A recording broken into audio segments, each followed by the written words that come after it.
Assalamualaikum warahmatullahi wabarakatuh. Perkenalkan, nama saya Nafisa Wanda dari kelas B. Kali ini saya akan memaparkan materi mengenai e-government dari Siapang Untirta.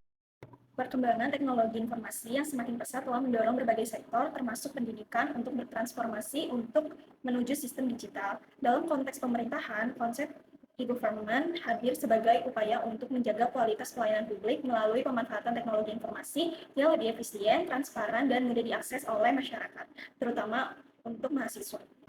Seiring perkembangannya, Siapang tidak hanya berperan sebagai media penyedia informasi, tapi juga telah memasuki tahap interaksi dan transaksi, di mana berbagai layanan dapat dilakukan secara online. Hal ini memberikan kemudahan bagi pengguna serta mengurangi proses administratif yang bersifat manual. Namun dalam praktiknya, sistem ini telah berada pada tahap peralihan menuju transformasi yang lebih terintegrasi dan strategis.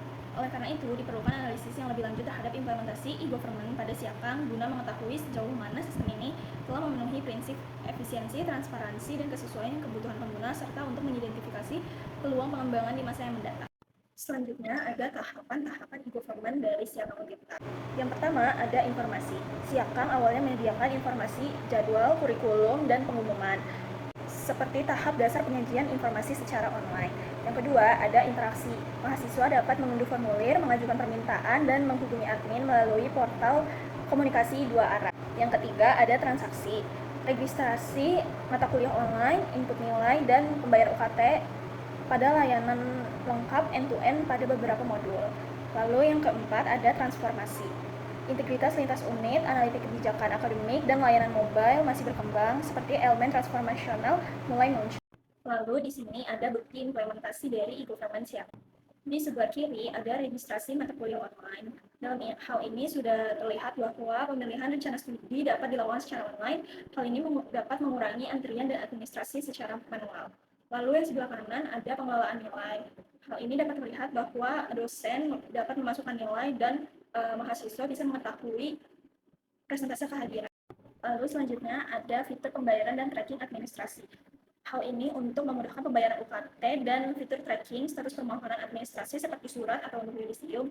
Hal ini mempercepat proses layanan bagi mahasiswa. Yang kedua, ada sistem helpdesk terintegrasi. Di bawah bagian Siapang terdapat tautan upatik yang terhubung langsung dengan situs resmi untirta.ac.id. Dengan helpdesk melalui Humas Untirta, mahasiswa dapat terbantu jika mengalami kendala.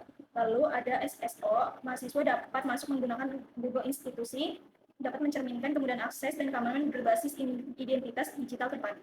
Lalu ada akses multi-platform. Siapang dapat diakses melalui browser, desktop, maupun mobile, yang memungkinkan mahasiswa mengakses layanan akademik kapan saja dan di mana saja. Selanjutnya, mind map pragmatis, solusi mengurangi digital divide di Indonesia. Yang pertama, dari sisi infrastruktur, perlu adanya perluasan akses internet yang terjangkau terutama di daerah terpencil, terluar, dan tertinggal. Yang kedua, literasi digital harus ditingkatkan melalui pelatihan komunitas, program komputer desa, serta pemberdayaan masyarakat melalui lembaga seperti BUMDes. Yang keempat, perlu dukungan kebijakan dan pendanaan dari pemerintah melalui regulasi yang inklusif, subsidi perangkat, serta alokasi anggaran dari APBN.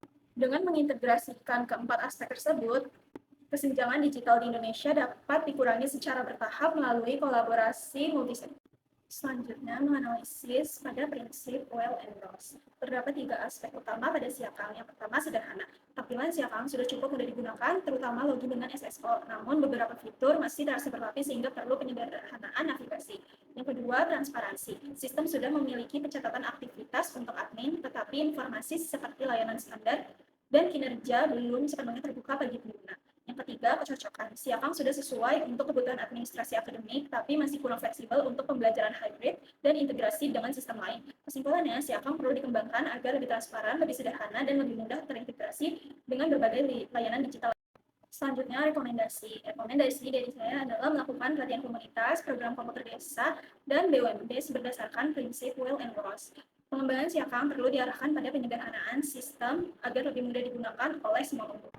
Selain itu, aspek transparansi dapat ditingkatkan dengan menyediakan informasi terkait alur layanan, standar waktu penyelesaian, serta performa sistem secara lebih terbuka. Dari sisi kecocokan, sistem juga perlu dikembangkan agar lebih fleksibel dan mampu terintegrasi dengan platform lain, sehingga dapat menyesuaikan dengan kebutuhan akademik yang terus berkembang. Baik, sekian penjelasan materi dari saya. Kurang lebihnya mohon maaf. Wassalamualaikum warahmatullahi wabarakatuh.